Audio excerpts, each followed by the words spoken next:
Wij zijn het, de prinsessen. Entree.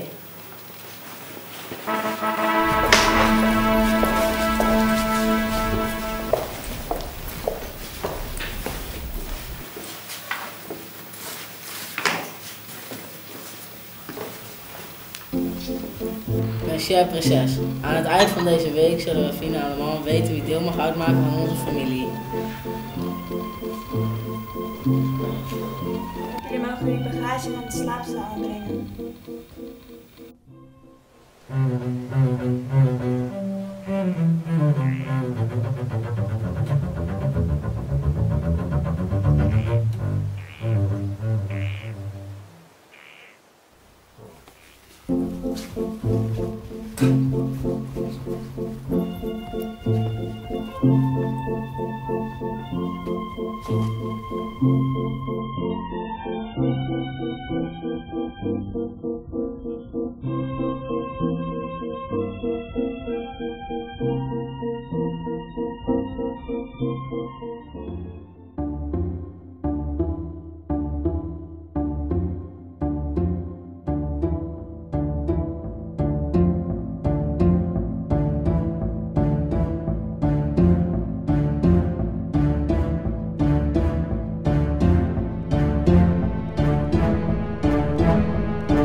Non, horrible. Ze kan nu direct vertrekken.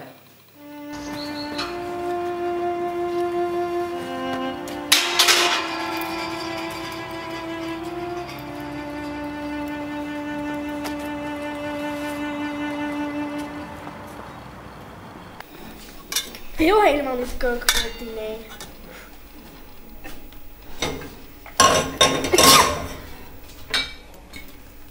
Walgelijk.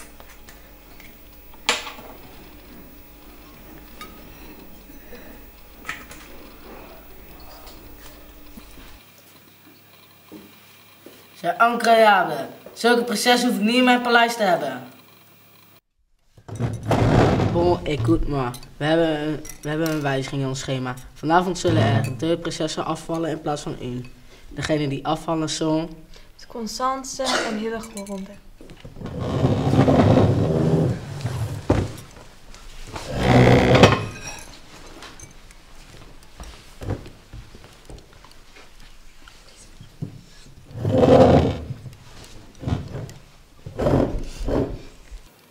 Weet jij wie zij is? Dat meisje zou het nog eens voor ons kunnen verpesten. De prins heeft alleen maar oog voor haar.